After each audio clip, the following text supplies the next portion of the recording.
Halo pemirsa, pandemi COVID-19 menggerogoti segala aspek kehidupan kita dan memberi dampak yang luas, sudah tersebar ke seluruh dunia.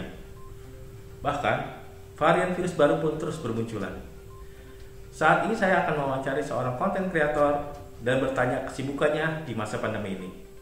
Mari kita panggilkan Hengky Harsono.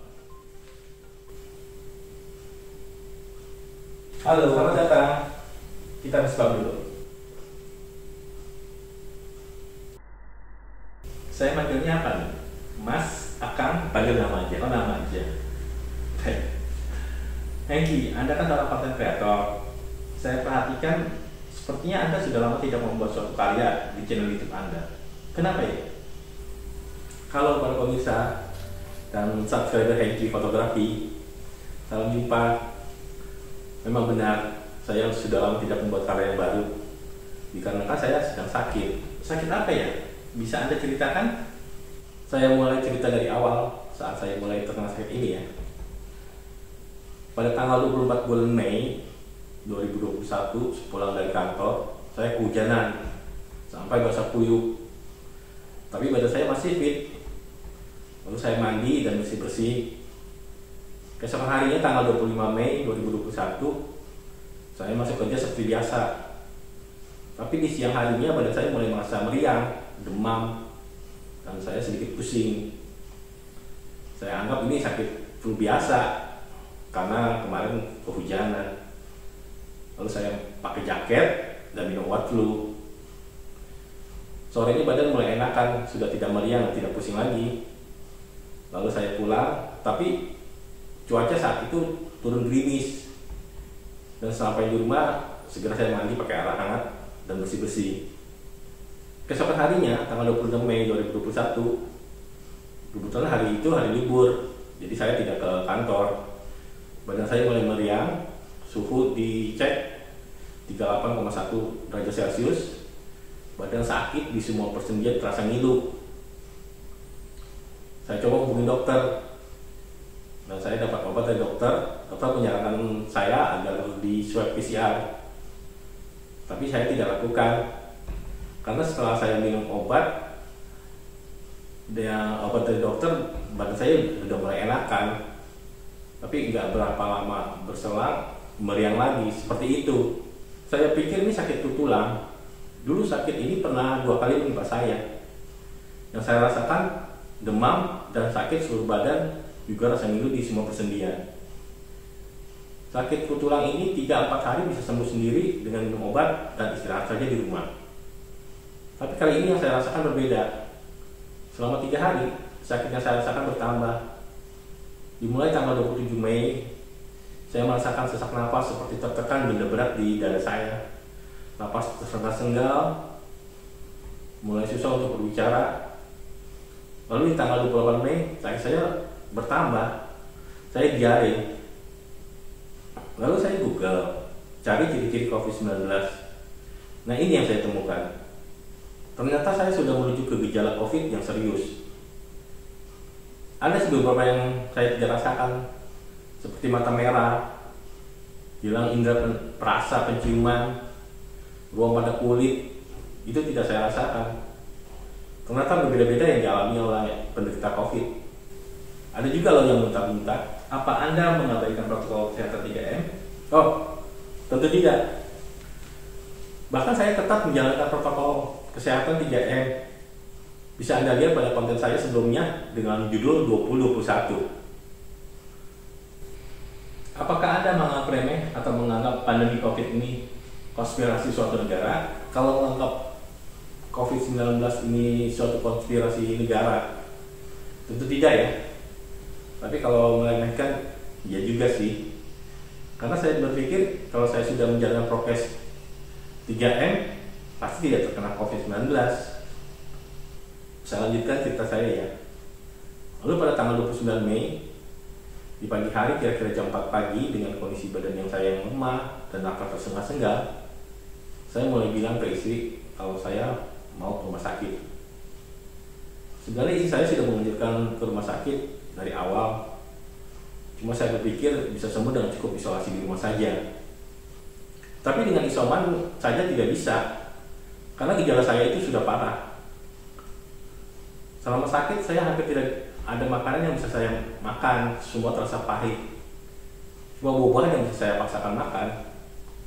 Saturasi pada saat itu 88, semakin turun hingga 86, tensi 150.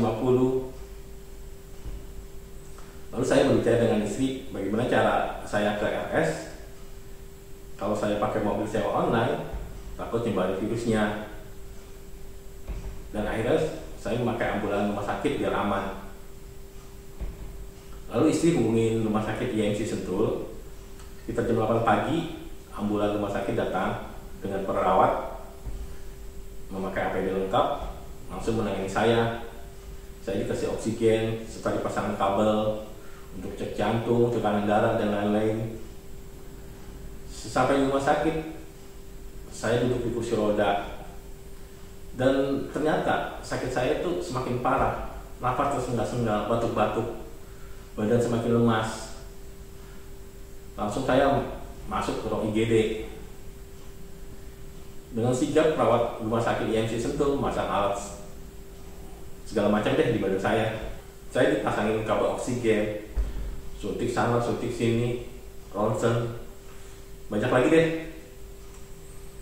Saat itu jantung saya berdetak kencang sekali, tensi darah 177, saturasi 88. Kalau menurut dokter, kalau jantung berdetak kencang sekali, perlu diistirahatkan.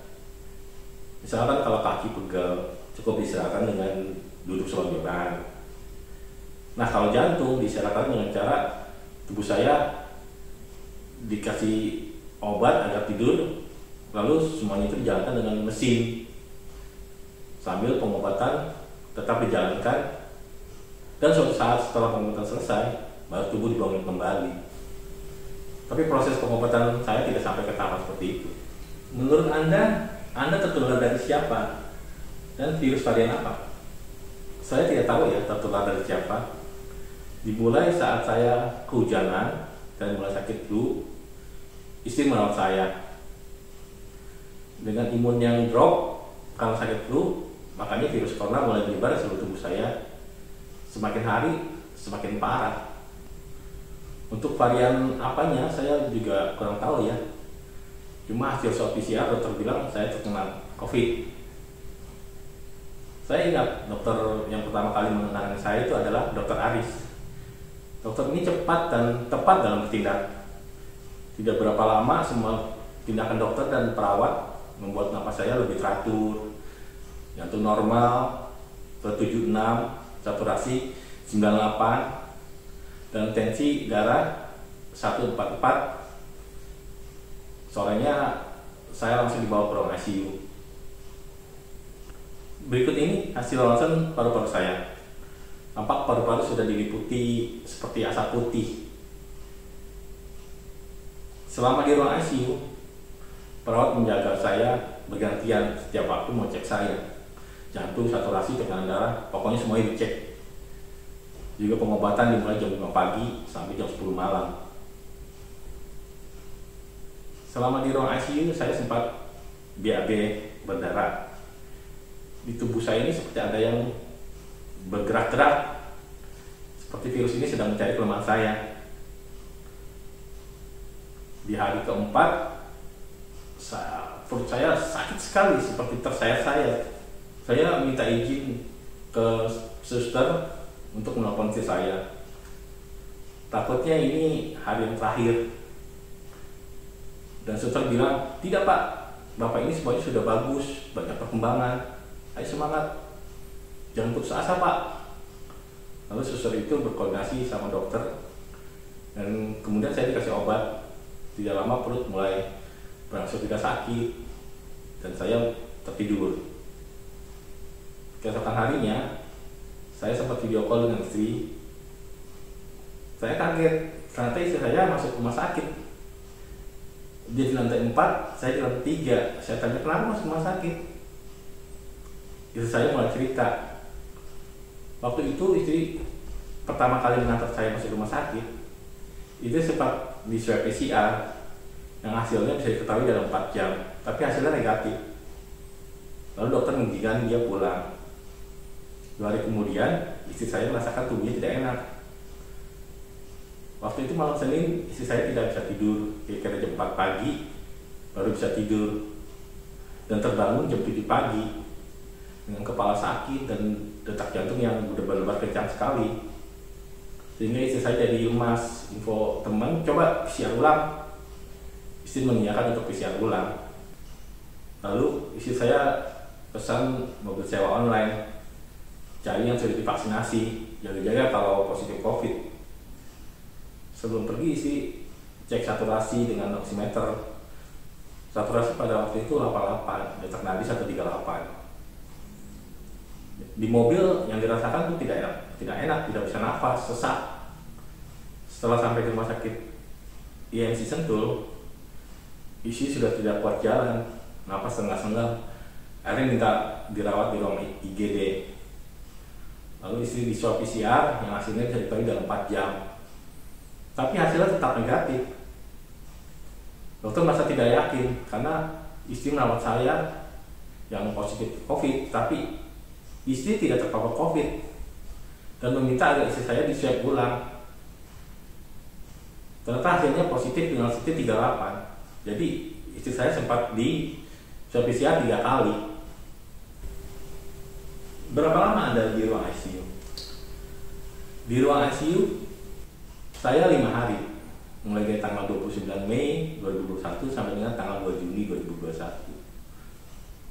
Dalam 5 hari saya di ruang ICU, menurut dokter perkembangan pemulihan saya cukup cepat.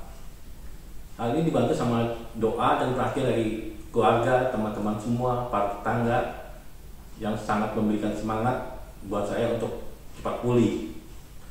Lalu sorenya saya dipindahkan ke ruang isolasi biasa. Di sana saya tetap dipantau kesehatannya, perawatan, dan juga pemberian obat melalui suntik, obat yang dimakan, serta obat yang melalui selang infus.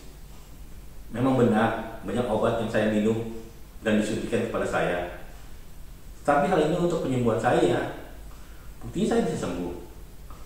Kalau ada orang yang bilang banyak yang meninggal di rumah sakit karena kebanyakan minum obat, itu harus dibuktikan dengan uji klinis secara ilmiah. Tidak hanya dengan argumen saja. Apalagi yang bicara seorang dokter, hal ini dapat meresahkan banyak orang. Saat ini negara sedang berjuang melawan pandemi COVID. Setidaknya kalau belum bisa membuktikan secara ilmiah, lebih baik diam dan tinggal di rumah saja. Di ruang isolasi ternyata saya disatukan sama istri. Hal ini membuat kami saling menjaga dan membuat imun tubuh semakin kuat. Kami 1 minggu di ruang isolasi. Mengapa Anda mau menceritakan hal ini semua? Saya mau berbagi pengalaman. COVID-19 itu bukan tabu, tapi ini pandemi. Dan tidak itu saja. Saya menceritakan hal ini agar yang terkena COVID dari level ringan sampai yang sudah parah masih ada kesempatan hidup, jangan berputus asa. Khusus yang level berat, langsung dirawat di rumah sakit, karena tidak cukup dengan isolasi mandiri di rumah saja. Contohnya saya, kalau saya masih bertahan isolasi di rumah saja, pasti tidak ada wawancara ini. Tapi berita duka ya pasti ya. Pandemi COVID-19 ini jelas nyata, sudah banyak korban yang berjatuhan. Apalagi sekarang sudah menyebar virus COVID varian Delta, yang menurut WHO sudah tersebar ke seluruh dunia dengan cepat. Saya pernah dengar ada orang yang ingin membuktikan bahwa COVID ini tidak ada dengan cara memegang mayat yang jelas meninggal karena COVID. Saya tidak tahu maksudnya. Apa benar dia menyaksikan pandemi ini, atau dia hanya mau viral dengan taruhan nyawanya? Pandemi COVID-19 ini benar-benar ada. Lihatlah berita, seluruh dunia memberitakannya. Saudara dan teman saya banyak yang meninggal dengan gejala-gejala COVID-19. Janganlah keegoisan diri sendiri yang diutamakan, tapi bisa membunuh banyak orang. Saya mau mengucapkan turut berduka cita sedalam-dalamnya kepada para tenaga kesehatan yang meninggal dunia, yang telah berjuang merawat para pasien sakit corona dengan mempertaruhkan nyawanya. Juga turut berduka cita kepada para pasien COVID yang meninggal dunia dalam menjalani isolasi mandiri. saya mengimbau kepada semua pemirsa agar membantu para tenaga kesehatan dalam menangani pandemi ini dengan taati peraturan pemerintah, lakukan protokol kesehatan, diam di rumah saja, kurangi mobilisasi, tidak keluar rumah kalau tidak begitu penting. Apakah ada yang Anda mengucapkan rasa terima kasih untuk kesembuhan Anda? Ada. Pertama, saya mau mengucapkan terima kasih kepada Tuhan Yang Maha Esa karena telah memberikan kesempatan hidup bagi saya. Kasih-Nya tidak pernah terlambat. Kepada Bapak Presiden Joko Widodo dan pemerintahannya yang telah memberikan stimulus untuk penanganan COVID-19 sejumlah 665 triliun lebih. Kepada Kementerian Kesehatan atas bantuannya selama saya dinyatakan positif COVID-19, semua pengobatan ditanggung Kemenkes sampai saya sembuh dan dinyatakan negatif. Kepada para dokter dan para perawat rumah sakit IMC Sentul yang telah merawat saya secara intensif, khususnya kepada Dr. Aris, Dr. Luki, Dr. Herman, Dr. Bakti, Dr. Slamet, dan Dr. Depa, dan kepada perawat Imam, Anom, Suster Santi, Suster Lelis, dan masih banyak dokter dan perawat lain, tapi saya lupa namanya. Kalau ada kesempatan, apakah Anda mau ketemu mereka lagi? Jangan. Kalau bertemu lagi berarti saya masuk rumah sakit lagi dong. Misalnya di lain tempat, suatu saat bertemu lagi misalkan di mall atau di tempat lain selain rumah sakit sih boleh aja. Tapi kemungkinan besar saya tidak akan mengenali mereka karena mereka tuh memakai pakaian APD lengkap, jadi saya tidak mengenali wajah mereka. Itulah peran seorang dokter atau perawat. Selama bertugas memakai pakaian APD lengkap, panas itu loh. Rutin merawat pasien tanpa keluh kesah, selalu ramah dalam merawat. Dokter dan perawat itu pahlawan tanpa tanda jasa.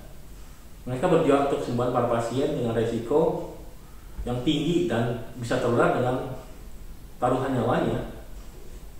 Juga saya ucapkan terima kasih kepada Tante Gita yang sangat membantu kami dan selalu memberikan perhatian dan support kepada kami.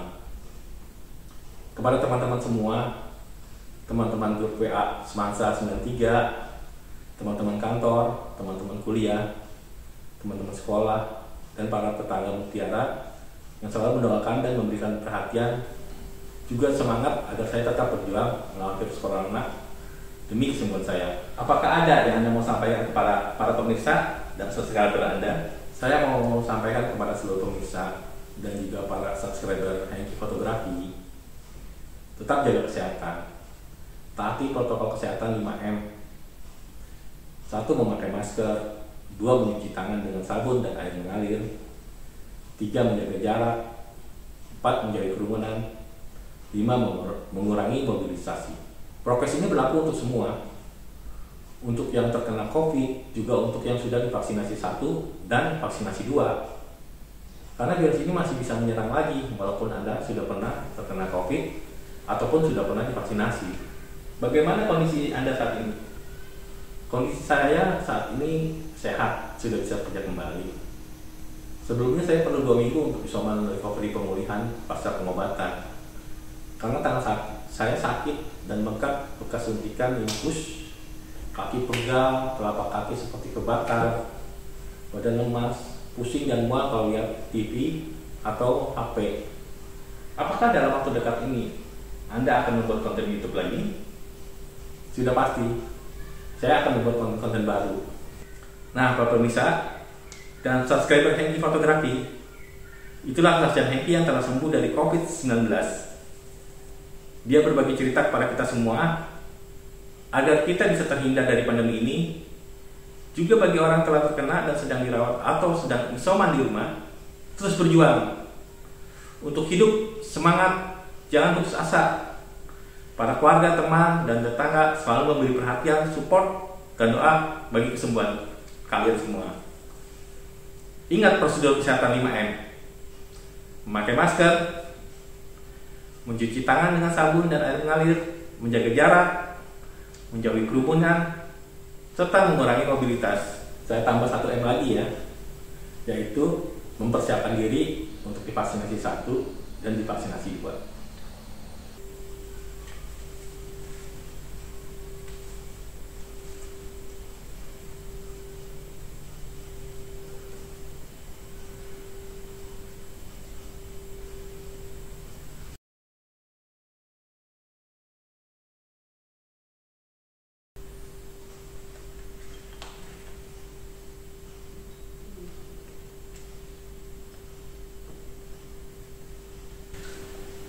Woi, kacamata gua itu. Ini. Wah, kacamata gua mana? Gua nggak ada kacamata. Itu masker gua juga. Ini masker lu. Cut. Saya panggilnya apa nih? Om? Bro? Atau sis?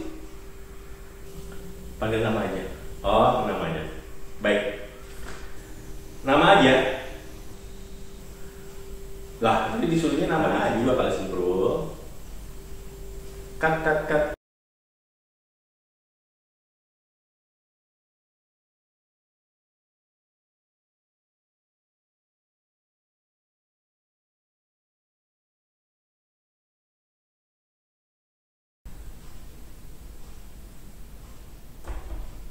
Ngapain nih? Ah, panas. 1000 watt tuh.